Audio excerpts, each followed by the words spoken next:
Good morning students. ਆਪਾਂ economics ਦਾ chapter number 13 ਕਰ ਰਹੇ ਹਾਂ। Development experience of India Pakistan and China a comparative study. ਠੀਕ ਹੈ, ਇਸ ਦੇ ਵਿੱਚ ਆਪਾਂ ਸਟਰੈਟਜੀਜ਼ ਕਰ ਲਈਆਂ ਸੀਗੀਆਂ ਕਿ ਕੀ ਗਰੋਥ ਸਟਰੈਟਜੀਜ਼ ਸੀਗੀਆਂ ਇੰਡੀਆ ਪਾਕਿਸਤਾਨ ਐਂਡ ਚਾਈਨਾ ਦੀਆਂ। ਇਸ ਤੋਂ ਬਾਅਦ ਅੱਜ ਆਪਾਂ ਟੌਪਿਕ ਕਰਾਂਗੇ common success story of India and Pakistan. ठीक है, इंडिया एंड पाकिस्तान के बारे आप डील करांगे। देखो, एक कॉमन सक्सैस स्टोरी कोई भी कंट्रीज़ ने चाहे कोई होर चीज़ है, ठीक है, हर एक चीज़ के कुछ ना कुछ सक्सैस होंदा। आप कोई भी काम करते हैं, ठीक है, उस कोई ना कोई सक्सैस होएगा, कोई ना कोई फेलियर होएगा। सो आप कंपैरेटिव स्टडी कर रहे हैं, सो इसलिए आप इंडिया तो पाकिस्तान दोनों नूं लैके चल रहे हैं। पहला तो ठीक है, इस दे विच देखांगे कॉमन सक्सैस के दोनों की इकट्ठी सक्सैस किहड़ी चीज़ च हुई है। उस तो बाद देखांगे आपां कॉमन फेलियर्स। ठीक है बई, दोहां दे फेलियर्स इकट्ठियां दे किहड़ियां चीज़ां च होए ने। ठीक है जी, पहला आपां ये गल कंप्लीट करते हैं। सो देखो, common success story number 1, both India and Pakistan have succeed in more than doubling there per capita incomes. हुण ये दोहे कंट्रीज़ ने जिहड़ियां, ये दोहे किहड़ी चीज़ च सक्सैस होईयां, की करन च सक्सैस होईयां, doubling there per capita income, यानी कि अपनी पर कैपिटा इनकम इन्हां देशां ने डबल कर दी। ठीक है जी, पर कैपिटा इनकम डबल करन दा मतलब की है कि हर एक जिहड़ा भी परसन आ उहनूं किन्नी इनकम आती है, टोटल इनकम की यही करते होंगे ना आप पर कैपिटा इनकम च। सो वो डबल की, यानी हर एक परसन नूं किन्नी इनकम आ रही है। वो जिन्नी पहला सी 1947 च जब देश आज़ाद होए ने, उस तो बाद हुण दी गल करिए तो डबल हो चुकी है। ठीक है, उस बाद कहते this is a remarkable achievement considering the fact that population has increased 4-fold in Pakistan and 3-fold in India। ਹੁਣ ਕਹਿੰਦਾ ਦੇਖੋ, ਪਰ ਕੈਪੀਟਾ ਇਨਕਮ ਤਾਂ ਡਬਲ ਕਰਤੀ ਇਹਨਾਂ ਨੇ। ਠੀਕ ਹੈ, ਕਿਹੜੀ ਚੀਜ਼ ਦੇ ਬਾਵਜੂਦ ਕਹਿੰਦਾ ਇਹ ਵੀ ਨੋਟ ਕੀਤਾ ਜਾਵੇ ਕਿ ਪੋਪੂਲੇਸ਼ਨ ਵਧੀ ਹੈ ਨਾਲੇ ਇਹਨਾਂ ਕੰਟਰੀਜ਼ ਦੀ। ਠੀਕ ਹੈ, ਇੰਡੀਆ ਦੀ ਵੀ ਵਧੀਆ 3-fold ਯਾਨੀ 3 ਗੁਣਾ ਤੇ 4 ਗੁਣਾ ਆਪਾਂ ਕਹਿ ਸਕਦੇ ਹਾਂ ਪਾਕਿਸਤਾਨ ਦੀ। ਠੀਕ ਹੈ, ਜੋ ਆਪਣੇ ਕੋਲ ਦੇਖੋ ਵਧਣ ਦੇ ਨਾਲ, ਪੋਪੂਲੇਸ਼ਨ ਵਧਣ ਦੇ ਨਾਲ ਵੀ पर कैपिटा इनकम वधाई गई है इन्हां देशों के विच। ठीक है जी, इंडिया एंड पाकिस्तान ये चीज़ नोट करने वाली है। तुहाडी पॉपूलेशन वधन दे नाल पर कैपिटा इनकम बेटा कदे वधदी नहीं हुंदी, नहीं तो ठीक है जी। मेनली जेकर ना ग्रोथ होवे, ना अच्छी तरह नाल डिवेलपमेंट पॉलिसीज़ बनाई जान, ठीक है जी, तो आप कह सकते हैं। क्योंकि देखो, एक एग्जाम्पल ही ले लीए कि मान लो फॉर एग्जाम्पल 10 स्टूडेंट्स ने या 10 परसनस ने, ठीक है जी, 10 परसनस ने या 10 लेबरर्स ने, कुछ भी लगा लो, उन्होंने आप 10 रुपये के नाल मल्टीप्लाई करवाइए तो किन्ने रुपीज़ हो गए 10 नूं। ठीक है जी, 10 के नाल मल्टीप्लाई करवाओगे तो 100 रुपीज़, यानी कि कल्ले कल्ले जेकर अपने को 100 रुपये है तो कल्ले कल्ले नूं 10 रुपये आ गए। ठीक है जी, जे हुण गल करिए कि है अपने को 100 रुपये 100 रुपये ही है। ठीक है जी, पर परसनस किन्ने हो जाण बेटा, परसनस 20 हो जाण। जे 20 परसनस हो गए तो उन्होंने आप किन्ने किन्ने दे सकते हैं बच्चे, 20 परसनस नूं 5 रुपीज़ दे सकते हैं। ठीक है जी, 20 मल्टीप्लाई 5 इज़ इक्वल्स टू 100। सो 100 रुपये किवें वंडीए, जे 10 परसन ने 100 रुपये नूं तां कल्ले कल्ले परसन नूं 10 रुपये आ सकते हैं। जेकर अपने कोल 100 रुपया ही है पर परसन 10 की जगह तो 20 हो गए बेटा, तो कल्ले कल्ले नूं 5 जाणगे, यानी कि घटदी जांदी हुंदी है, कह सकते हैं पॉपूलेशन वधन नाल। पर इन्हां कंट्रीज़ ने इन्ना अच्छी तरह मैनेज किया कि जो पॉपूलेशन वध भी रही है ਤਾਂ ਵੀ अपनी ਜਿਹੜੀ पर कैपिटा इनकम ਉਹਨੂੰ ਵਧਾਇਆ। ठीक है, ये पॉलिसीज़ ਦੇ ਉੱਤੇ ਡਿਪੈਂਡ ਆ। सो सैकेंडली कह रहे हैं कि the incidence of absolute poverty, यानी पूरी तरह के नाल गरीब, ठीक है जी, हैज़ बीन रिड्यूस्ड सिग्निफिकेंटली। आ लाइन छड़ दो, हाले equate with the $1.25 per day, इन छड़ दो, इनू मैं बाद दसदा तुहानूं। The incidence of absolute poverty, देखो जिहड़ा कहंदा बिल्कुल पॉवर्टी है, यानी पूरी तरह नाल गरीबी है ना, हैज़ बीन रिड्यूस्ड, ये घट गई बहुत ज़्यादा। ठीक है जी, सिग्निफिकेंटली, ऑल दो द नंबर ऑफ, ऑल दो चाहे कहना गरीबी घट गई। ठीक है जी, पूर्ण जी पूरी तरह के नाल गरीबी से वो घट गई, चाहे आल दो चाहे the number below poverty line कंटीन्यूज भी वैरी हाई, चाहे कहता जो BPL ने यानी बिलो पॉवर्टी लाइन परसन ज़्यादा ने काफ़ी, फिर भी जी पूरी गरीबी है जी वो घट गई। ठीक है जी, एक पूर्ण रूप से गरीब बंदा होंदा जिन्हों अपनी नसैसरी मील्स नहीं प्राप्त हो सकते। ठीक है जी, आपां ने ये चीज़ां ने जिहड़ियां वो लास्ट चैप्टर दे विच पढ़ियां हुई ने बेटा। ਸੋ ਕੀ ਹੈ, ਇੱਕ BPL ਫੈਮਿਲੀ ਹੈ, ਠੀਕ ਹੈ, ਇੱਕ ਬਿਲਕੁਲ ਜੋ ਆਪਾਂ ਕਹਿੰਦੇ ਹਾਂ ਬਿਲੋ ਪੋਵਰਟੀ ਲਾਈਨ ਹੈ, ਉਹ ਬਹੁਤ ਜ਼ਿਆਦਾ ਨੇ। ਪਰ ਜਿਹੜੀ ਪੂਰੀ ਤਰ੍ਹਾਂ ਦੇ ਨਾਲ ਜਿਹਨੂੰ ਮੀਲ ਵੀ ਪ੍ਰਾਪਤ ਨਹੀਂ ਹੁੰਦਾ ਹੈ, ਉਹ ਚੀਜ਼ਾਂ ਜਿਹੜੀਆਂ ਐਬਸੋਲੂਟ ਪੋਵਰਟੀ ਦੇ ਵਿੱਚ ਆਉਣ ਵਾਲੇ ਪਰਸਨ, ਠੀਕ ਹੈ ਜੀ, ਉਹ ਫਿਰ ਵੀ ਬਹੁਤ ਜ਼ਿਆਦਾ ਘੱਟ ਨੇ। ਪਰ ਕਿਹਦੇ ਅਕੋਰਡਿੰਗ ਦੇਖੀਏ, ਹੁਣ ਦੇਖੋ ਆਹ ਲਾਈਨ ਇਕੁਏਟਡ ਵਿਦ $1.25 ਪਰ ਡੇ, ਯਾਨੀ ਕਿ ਕਹਿ ਸਕਦੇ ਹਾਂ ਕਿ ਇੱਕ ਸਟੈਂਡਰਡ ਯੂਨਿਟ ਵਿੱਚ ਡਾਲਰਸ ਦੇ ਵਿੱਚ ਹੀ, ਠੀਕ ਹੈ, ਸਟੈਂਡਰਡ ਯੂਨਿਟ ਹੈ ਜਿਹੜੀ, ਇਹ ਸਟੈਂਡਰਡ ਯੂਨਿਟ ਆ ਡਾਲਰ, ਇਹਦੇ ਵਿੱਚ ਹੀ ਸਾਰਾ ਕੁਝ ਮੈਜਰ ਕੀਤਾ ਜਾਂਦਾ ਆਲ ਓਵਰ ਵਰਲਡ ਦੀ ਗੱਲ ਕੀਤੀ ਜਾਵੇ। ਆਪਾਂ ਗੱਲ ਕਰਦੇ ਹਾਂ ਕਿ ਇਹ ਚੀਜ਼ ਨੂੰ ਲੈ ਕੇ ਹੀ ਆਪਾਂ ਚੱਲ ਸਕਦੇ ਕਿ $1.25 ਹੈ ਜਿਹੜਾ ਪਰ ਡੇ ਹਰ ਇੱਕ ਪਰਸਨ ਨੂੰ ਪ੍ਰੋਵਾਈਡ ਕੀਤਾ ਜਾਂਦਾ, ਠੀਕ ਹੈ ਜੀ, ਇਹ ਚੀਜ਼ ਆਪਾਂ ਕਹਿ ਸਕਦੇ ਹਾਂ ਪਰਸਨ ਨੂੰ ਪ੍ਰੋਵਾਈਡ ਕੀਤਾ ਜਾਂਦਾ। ਉਸ ਤੋਂ ਬਾਅਦ third, food production has successfully kept ਪੇਸ ਵਿਦ ਰਾਈਜ਼ ਇਨ ਪੋਪੂਲੇਸ਼ਨ। ਦੇਖੋ ਫੂਡ ਪ੍ਰੋਡਕਸ਼ਨ, ਜਿਹੜੀ ਫੂਡ ਪ੍ਰੋਡਕਸ਼ਨ ਹੈ ਨਾ, ਫੂਡ ਪ੍ਰੋਡਕਸ਼ਨ ਹੈ ਉਹ ਸਕਸੈਸਫੁਲੀ ਕੈਪਟ ਪੇਸ, ਯਾਨੀ ਕਿ ਪੇਸ ਹੈ, ਠੀਕ ਹੈ ਜੀ, ਲਗਾਤਾਰ ਵਾਧਾ ਫੜਨਾ ਕਹਿ ਸਕਦੇ ਹਾਂ ਕਿ ਤੇਜ਼ੀ ਫੜੀ ਹੋਈ ਹੈ ਵਿਦ ਦ ਰਾਈਜ਼ ਪੋਪੂਲੇਸ਼ਨ। ਜੇਕਰ ਨਾਲੇ ਪੋਪੂਲੇਸ਼ਨ ਵੱਧ ਰਹੀ ਹੈ, ਉਸ ਦੇ ਨਾਲ ਨਾਲ ਜਿਹੜੀ ਫੂਡ ਪ੍ਰੋਡਕਟੀਵਿਟੀ ਹੈ ਇਹ ਵੀ ਵੱਧ ਰਹੀ ਆ, ਖਾਣ ਦੇ ਲਈ ਵੀ ਉਹਨਾਂ ਨੂੰ, ਠੀਕ ਹੈ, ਚੀਜ਼ਾਂ ਨੂੰ ਵਧਾਇਆ ਜਾ ਰਿਹਾ, ਕੋਈ ਪ੍ਰੋਬਲਮ ਨਹੀਂ। ਲਿਵਿੰਗ ਅਸਾਈਡ ਐਨੂਅਲ ਫਲਕਚੁਏਸ਼ਨਸ, ਜੇਕਰ ਆਪਾਂ ਕੁਝ ਚੀਜ਼ਾਂ ਨੂੰ ਛੱਡ ਦਈਏ, ਕਿਹੜੀਆਂ ਚੀਜ਼ਾਂ ਨੂੰ, annual fluctuations due to weather conditions both the countries. ਦੇਖੋ ਚਾਹੇ ਤਾਂ ਕਹਿੰਦਾ ਪ੍ਰੋਬਲਮਸ ਆ ਜਾਣ, ਐਨੂਅਲ ਫਲਕਚੁਏਸ਼ਨਸ ਕਿਹਦੀਆਂ ਹੋ ਸਕਦੀਆਂ ਨੇ, ਵੈਦਰ ਯਾਨੀ ਕਿ ਕਈ ਵਾਰ ਸੁੱਕਾ ਪੈ ਜਾਂਦਾ, ਕਈ ਵਾਰ ਬਾੜ ਦੇ ਨਾਲ ਫਸਲਾਂ ਖਰਾਬ ਹੋ ਜਾਂਦੀਆਂ ਨੇ, ਫਲੱਡ ਦੇ ਨਾਲ, ਠੀਕ ਹੈ, ਇਹੋ ਜਿਹੀਆਂ ਚੀਜ਼ਾਂ ਨੂੰ ਛੱਡ ਦਿੱਤਾ ਜਾਵੇ ਤਾਂ ਵੀ ਕਹਿੰਦਾ ਇਹ ਕੰਟਰੀਜ਼ ਨੇ ਜਿਹੜੀਆਂ ਉਹ ਅੱਛੀ ਤਰ੍ਹਾਂ ਮੈਨੇਜ ਕਰ ਰਹੀਆਂ ਨੇ ਫੂਡ ਨੂੰ, ਪੋਪੂਲੇਸ਼ਨ ਦੇ ਲਈ, ਜਿੰਨੀ ਪੋਪੂਲੇਸ਼ਨ ਹੈ ਉਸ ਨੂੰ ਫੂਡ ਪ੍ਰੋਵਾਈਡ ਕਰਨ ਲਈ। But countries are self sufficient in food, ਠੀਕ ਹੈ ਜੀ, ਸੈਲਫ ਸਫੀਸ਼ੀਐਂਟ ਨੇ, ਯਾਨੀ ਆਤਮ ਨਿਰਭਰ ਨੇ ਫੂਡ ਦੇ ਲਈ, ਠੀਕ ਹੈ ਜੀ। Pakistan exports it's surplus rice, ਕਹਿੰਦਾ ਹੁਣ ਜਿਹੜੇ ਚਾਵਲ ਨੇ ਉਹਨਾਂ ਨੂੰ ਤਾਂ ਕੀ ਕਰਦਾ, ਐਕਸਪੋਰਟ ਕਰਦਾ ਪਾਕਿਸਤਾਨ, ਬਟ ਥੋੜ੍ਹਾ ਇੰਪੋਰਟ ਕਰਦਾ ਕਿਹੜੀ ਚੀਜ਼ ਦਾ, ਵੀਟ ਦਾ। ਵੀਟ ਉੱਥੇ ਥੋੜ੍ਹੀ ਜਿਹੀ ਘੱਟ ਆ, ਉਸ ਨੂੰ ਇੰਪੋਰਟ ਕਰ ਲੈਂਦਾ। ਅਗਲੀ ਗੱਲ, food self sufficiency has been accompanied, ਬੱਚੇ ਦੇਖੋ ਧਿਆਨ ਦੇਣ ਦੀ ਲੋੜ ਆ, food self sufficiency had been accompanied mean ਕੀ ਹੋਇਆ ਕਿ ਦੇ ਨਾਲ ਲੈ ਕੇ ਚੱਲਣਾ, ਠੀਕ ਹੈ, ਵਿਦ ਇੰਪਰੂਵ ਨਿਊਟ੍ਰੀਸ਼ਨਲ ਸਟੇਟਸ।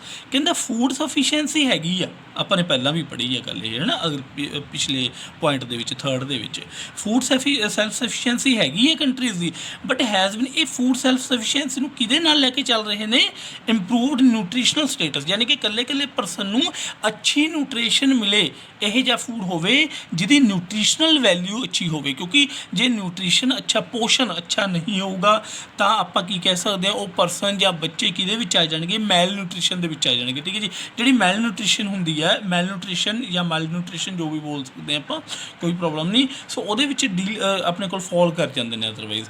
ਹੁਣ ਕਹਿੰਦਾ ਇਹਨਾਂ ਨੇ ਬਹੁਤ ਧਿਆਨ ਰੱਖਿਆ ਇਸ ਗੱਲ ਦਾ, ਠੀਕ ਹੈ ਜੀ, ਕਿ ਅੱਛਾ ਫੂਡ ਪ੍ਰੋਵਾਈਡ ਕੀਤਾ ਜਾਵੇ ਵਿਦ ਇੰਪਰੂਵਡ ਨਿਊਟ੍ਰੀਸ਼ਨਲ ਸਟੇਟਸ, ਉਹ ਚੀਜ਼ ਦਾ।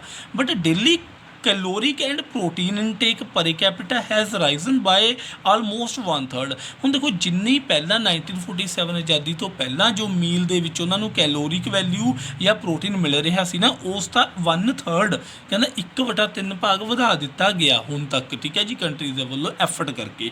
ਇੰਡੀਆ ਨੇ ਪਾਕਿਸਤਾਨ ਦੀ ਗੱਲ ਚੱਲ ਰਹੀ ਆ। However male nutrition among children is still very high, ਫਿਰ ਵੀ ਕਹਿੰਦਾ, ਠੀਕ ਹੈ, ਜਿਹੜੀ ਹੈ ਤਾਂ ਵੀ ਜਿਹੜੀ ਮੈਲ ਨਿਊਟ੍ਰੀਸ਼ਨ ਹੈ, ਯਾਨੀ ਕਿ ਆਪਾਂ ਕਹਿ ਸਕਦੇ ਕੁਪੋਸ਼ਣ, ਇਹ ਬਹੁਤ ਜ਼ਿਆਦਾ, ਠੀਕ ਹੈ ਜੀ, ਵਧੀ ਹੋਈ ਹੈ ਚਿਲਡਰਨ ਦੇ ਵਿੱਚ ਇਹਨਾਂ ਦੇ, ਠੀਕ ਹੈ ਜੀ, ਜੋ ਬੱਚੇ ਨੇ। ਉਸ ਤੋਂ ਬਾਅਦ 5 ਨੰਬਰ, ਆ ਵੈਲ ਡਿਵੈਲਪ ਮਾਡਰਨ ਸੈਕਟਰ। ਹੁਣ ਦੇਖੋ ਆਪਾਂ ਗੱਲ ਕਰਦੇ ਹਾਂ ਕੋਈ ਵੀ ਇੱਕ ਸੈਕਟਰ ਨੂੰ, ਇੱਕ ਆਪਾਂ ਮਾਡਰਨ ਸੈਕਟਰ ਲੈ ਸਕਦੇ ਹਾਂ, ਜਿਵੇਂ ਮੰਨ ਲਓ ਕੋਈ ਇੱਕ ਟਰਸ਼ਰੀ ਸੈਕਟਰ ਜਾਂ ਫਿਰ IT ਸੈਕਟਰ ਦੀ ਗੱਲ ਕੀਤੀ ਜਾ ਸਕਦੀ ਹੈ, ਅੱਜ ਕੱਲ੍ਹ ਇਨਫੋਰਮੇਸ਼ਨ ਟੈਕਨੋਲੋਜੀ ਦੀ ਗੱਲ ਕੀਤੀ ਜਾ ਸਕਦੀ ਹੈ, ਠੀਕ ਹੈ ਜੀ, ਇੰਟਰਨੈਟ ਵਗੈਰਾ ਦਾ ਟਾਈਮ ਹੈ। ਉਸ ਤੋਂ ਬਾਅਦ ਗੱਲ ਕੀਤੀ ਜਾ ਸਕਦੀ ਹੈ ਕਿ ਜਿਵੇਂ ਹੁਣ ਪਹਿਲੇ ਟਾਈਮ ਦੇ ਵਿੱਚ ਦੇਖਿਆ ਜਾਵੇ ਤਾਂ ਐਗਰੀਕਲਚਰ, ਠੀਕ ਹੈ ਜੀ, ਬਹੁਤ ਵੱਡਾ ਸੈਕਟਰ ਹੁੰਦਾ ਸੀ। ਉਸ ਤੋਂ ਬਾਅਦ ਆਪਾਂ ਗੱਲ ਕਰੀਏ ਕਿ ਇੰਡਸਟਰੀ ਦੇ ਉੱਤੇ ਜ਼ਿਆਦਾ ਫੋਕਸ ਕੀਤਾ ਗਿਆ। ਸੋ ਇਹ ਸਾਰੀਆਂ ਚੀਜ਼ਾਂ ਦੇ ਉੱਤੇ ਜੋ ਵੀ ਇੱਕ ਟੌਪ ਮੋਸਟ ਚੀਜ਼ ਹੁੰਦੀ ਹੈ, ਜਾਨੀ ਇੰਡਸਟਰੀ ਦੀ ਗੱਲ ਕਰੀਏ ਮੰਨ ਲਓ, ਤਾਂ ਉਹਨਾਂ ਨੇ ਉਹ ਮਾਡਰਨ ਸੈਕਟਰ ਹੈ ਨਾ, ਜਿਹੜਾ ਮਾਡਰਨ ਸੈਕਟਰ, ਉਹਨੂੰ ਕਹਿੰਦਾ ਗਲੋਬਲ ਰੈਕੋਗਨੀਸ਼ਨ ਮਿਲੀ ਹੋਈ ਹੈ ਇਨ ਬੋਥ ਦਾ ਕੰਟਰੀਜ਼। ਗਲੋਬਲ ਰੈਕੋਗਨੀਸ਼ਨ ਕੀ ਹੁੰਦੀ ਹੈ, ਇਸ ਦਾ ਮਤਲਬ ਹੈ ਕਿ ਸਾਰੇ ਵਰਲਡ ਦੇ ਵਿੱਚ ਉਹਦੀ ਇੱਕ ਪਹਿਚਾਣ ਹੋਣਾ, ਠੀਕ ਹੈ। ਸੋ ਇਹਨਾਂ ਦੇ ਜਿਹੜੇ ਅੱਜ ਕੱਲ੍ਹ ਦੇ ਟਾਈਮ ਦੇ ਵਿੱਚ ਮਾਡਰਨ ਸੈਕਟਰਸ ਨੇ, ਜਿੱਥੋਂ ਵੀ ਡਿਵੈਲਪਮੈਂਟ, ਠੀਕ ਹੈ ਜੀ, ਜ਼ਿਆਦਾ ਤੋਂ ਜ਼ਿਆਦਾ ਹੋ ਰਹੀ ਹੈ ਇੰਡੀਆ ਐਂਡ ਪਾਕਿਸਤਾਨ ਦੀ, ਉਹ ਵਾਲੇ ਸੈਕਟਰ ਨੇ ਨਾ ਜਿਹੜੇ, ਉਹ ਗਲੋਬਲੀ ਰੈਕੋਗਨਾਈਜ਼ਡ, ਯਾਨੀ ਕਿ ਪੂਰੇ ਆਪਾਂ ਕਹਿ ਸਕਦੇ ਹਾਂ ਗਲੋਬਲੀ, ਯਾਨੀ ਪੂਰੇ ਵਿਸ਼ਵ ਦੇ ਵਿੱਚ ਕੀ ਨੇ, ਰੈਕੋਗਨਾਈਜ਼ ਨੇ, ਪਹਿਚਾਣ ਵਾਲੇ, ਠੀਕ ਹੈ ਜੀ, ਬਈ ਉਹਨਾਂ ਦੀ ਕੀ ਹੋ ਸਕਦੀ ਹੈ, ਜਿੱਥੋਂ ਵੀ ਮਰਜ਼ੀ ਪੁੱਛਿਆ ਜਾਵੇ, ਜਾਂ ਉਹਨਾਂ ਦੀ ਇੱਕ ਵੈਲਿਊ ਆਪਾਂ ਕਹਿ ਸਕਦੇ ਕਿ ਵੈਲਿਊ ਆ, ਠੀਕ ਹੈ ਜੀ, value.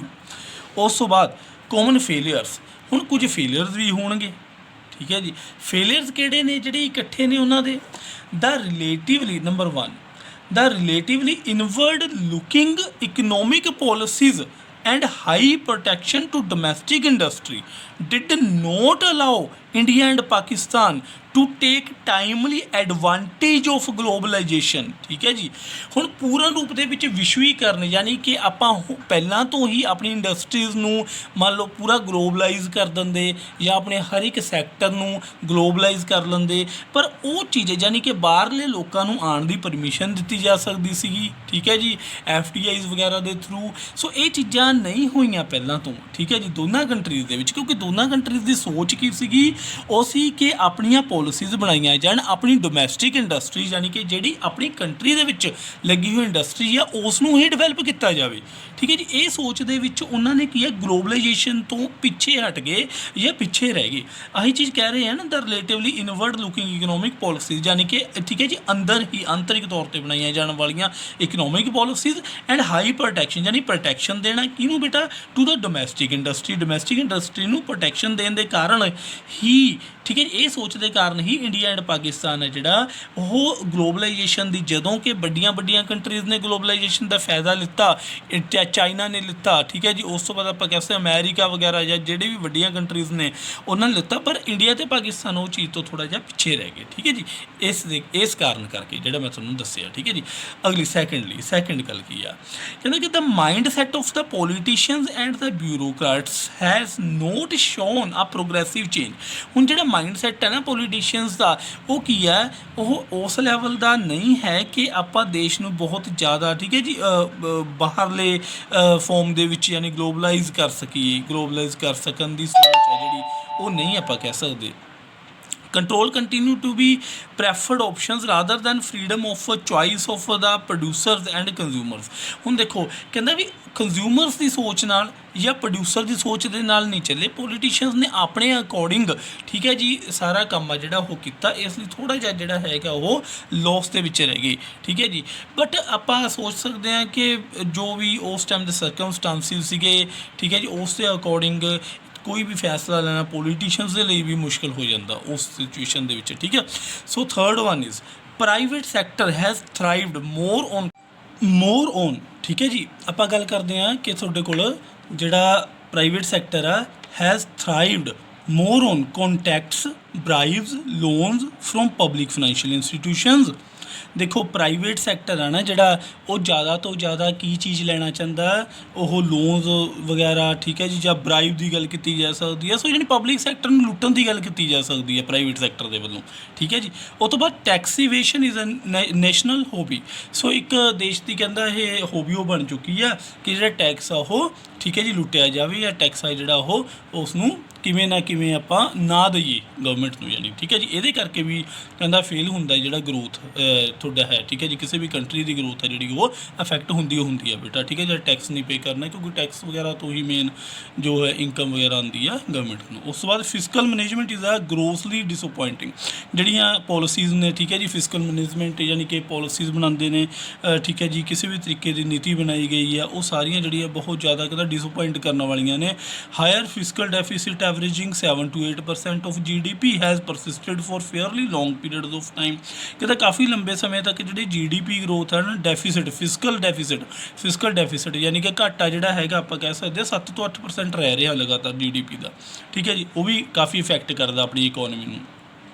owing to huge borrowing by the government। ਹੁਣ ਜਿਹੜੀ ਗਵਰਨਮੈਂਟ ਤੋਂ, ਠੀਕ ਹੈ ਜੀ, ਬੋਰਿੰਗਸ ਲੈਂਦੇ ਨੇ, ਕਿਉਂ private sector capital formation has failed to trend up to the desired extent ਹੁੰਦੀ ਇੱਕ ਸੀਮਾ, ਯਾਨੀ ਕਿ ਇਹ ਜੀ, ਠੀਕ ਹੈ ਜੀ, ਐਕਸਟੈਂਟ ਤੱਕ ਪਹੁੰਚਣ ਤੋਂ ਪ੍ਰਾਈਵੇਟ ਸੈਕਟਰ ਨੂੰ ਰੋਕਦੀ ਹੈ ਕਿਹੜੀ ਚੀਜ਼? ਜਿਹੜੀ ਬਹੁਤ ਜ਼ਿਆਦਾ ਗਵਰਨਮੈਂਟ ਦੇ ਵੱਲੋਂ ਬੋਰਿੰਗਸ ਨੇ, ਠੀਕ ਹੈ ਜੀ। ਉਸ ਤੋਂ ਬਾਅਦ ਅੱਗੇ ਚੱਲਦੇ ਹਾਂ, ਨੈਕਸਟ ਜਿਹੜਾ ਪੁਆਇੰਟ ਆ ਤੁਹਾਡਾ, ਹਾਂਜੀ, large proportion of tax revenue spent on meet defense expenditures and internal debt servicing। Okay हुण देखो जिहड़ियां काफ़ी कहंदा जिहड़ा टैक्स रैवन्यू है ना वो काहदे उत्ते खर्च कर दित्ता जांदा डिफेंस एक्सपेंडिचर यानी वो डिफेंस उत्ते खर्च किया जाता एंड इंटरनल डैप्ट सर्विसिंग ठीक है जी। उस तो बाद जिहड़ी अपने कोल कर्ज वगैरह ने उन्हां दे लई यूज़ किया जाता। It hampers the process of growth ये भी ग्रोथ दे विच बहुत वड्डी एक वाधा बन जाता। कारण की है देखो जे अपने कोल ज़्यादा तो ज़्यादा टैक्स का पैसा आपां गवर्नमेंट दे वल्लों अपने वालों नहीं गवर्नमेंट वालों टैक्स का पैसा गवर्नमेंट वालों ग्रोथ से नहीं लगाया जाऊ डिवेलपमेंट से नहीं लगाया जाऊ बेटा एक डिफेंस के उत्ते लगा रहे हैं। डिफेंस तो अपन कोई आउटपुट तो आनी नहीं ठीक है ना। डिफेंस के उत्ते जेकर आप खर्च कर रहे हैं आउटपुट तो कोई नहीं आनी ना वो तो एक खर्चा है ठीक है। उस तो बाद जो डैप्ट दे रहे हैं वो भी खर्चा ही है ठीक है। कोई अपने को आउटपुट नहीं आनी जी बैंक आउटपुट नहीं आ रही तो ओबीयस है तो ग्रोथ एंड डिवेलपमेंट तो नहीं होएगी उस चीज़ के नाल। सो देयरफॉर ये भी एक फेलियर का कारण है भी एक काफ़ी पैसा जोड़ा डिफेंस से खर्चना क्योंकि हो सकता है किसी भी बट ये की गल है कि लड़ाई के लिए ठीक है किसी भी तरीके की वार के लिए ठीक है अपने आप को सक्षम बनाने के लिए। उस बाद नंबर 5 तो बाद नंबर 6 बेटा डेफिशिएंट अर्बन सर्विसिज। देखो अर्बन सर्विसिज आप गल की जा सकती है water electricity and transport are big hurdle in their process of growth and development. हुण देखो वाटर इलैक्ट्रीसिटी ट्रांसपोर्ट का बहुत घट विकास होना एक मेन कारण है बहुत घट विकास होना एक मेन कारण है कि ग्रोथ डिवेलपमेंट दे विच रुकावट का बई जिहड़े शहरी इलाके ने ना उन्हां ज़्यादा ये विकास नहीं है इस करके ग्रोथ डिवेलपमेंट है जिहड़ा वो नहीं इन्नी ज़्यादा हो सकती क्योंकि वाटर इलैक्ट्रीसिटी ट्रांसपोर्ट सारा कुछ चाहिए जो इंडस्ट्री डिवेलप करनी है ठीक है जी। उतों इंडस्ट्री वगैरह की इन्नी ज़्यादा आप ग्रोथ नहीं कह सकते है जेकर आप इंडस्ट्री वगैरह की ग्रोथ नहीं कह सकते है या होर चीज़ा वाटर में एग्रीकल्चर नाल भी जोड़िया जा सकता ठीक है जी। तो ट्रांसपोर्टेशन के नाल भी जोड़िया जा सकता सारिया चीज़ों नाल जोड़िया जा सकता इंडस्ट्रीज़ में भी जोड़िया जा सकता एग्रीकल्चर में भी जोड़िया जा सकता या होर अदर सर्विसिज ने ठीक है जी। वो अच्छी तरह नहीं ग्रो हो रही तो ओबीयस है एक हर्डल आ रही है ग्रोथ एंड डिवेलपमेंट की प्रोसैस ठीक है जी पूरे देश की। उस तो बाद the politicians are yet to provide a sincere and strong leadership focusing on social welfare यानी पॉलिटिशियंस के हाले भी कमी है कि चीज़ की यही जी स्ट्रोंग लीडरशिप की जी सोशल वेलफेयर के बारे ही सोचे सिंसीयर होण कादे लई सोशल वेलफेयर के लिए कि सोशल वेलफेयर ही एक मेन टीचा होवे ये सोच आने की लोड़ है हले ठीक है जी पॉलिटिशियंस भी। उस बाद आ वाइड लैग हुंदा गैप बेटा wide lag between the formulation of policies. देखो फॉर्मूलेशन हुंदा पॉलिसीज़ बनाना इंप्लीमेंटेशन हुंदा उन्होंने लागू करना ठीक है ना। So a wide lag between the formulation of policies on the one hand and their implementation on the other hand. सो एक फॉर्मूलेशन करनी यानी बनाना पॉलिसीज़ में उस बाद पॉलिसीज़ में इंप्लीमेंट करना इन्हां च बहुत फर्क है ठीक है। जिहड़ियां पॉलिसीज़ बना दित्तियां जांदियां ने कोई जरूरी नहीं है कि वो पॉलिसीज़ ने जिहड़ियां वो की कीतियां जाण इंप्लीमेंट कीतियां जाण जां नहीं भी हुंदियां इंप्लीमेंट इहदे करके he is a serious इंटरनेस in the process of growth तां ही ग्रोथ दे विच है जिहड़ा एक बहुत ज़्यादा वड्डा जो है वड्डी बाधा कह सकते हैं कि आंदी है। इस तो बाद बेटा जिहड़े areas where India has an edge over Pakistan कुछ यह जे एरियाज़ भी ने जिहदे विच इंडिया ने वध किया पाकिस्तान नालों कुछ यह जे भी होंगे जिहदे विच पाकिस्तान ने वध किया इंडिया नालों वो नैक्सट वीडियो च डिस्कस करांगे। अज आपां ने की डिस्कस किया common failures and common success of India and Pakistan यानी पाकिस्तान ते इंडिया दोवां दियां की सक्सैस सीगियां दोहां दियां की फेलियर्स ने 1947 तो यानी इंडिपेंडेंस तो लैके हुण तक की आप गल करिए ठीक है जी। सो इत्थे तक ही आप करना सी इस video they which. Thank you बेटा।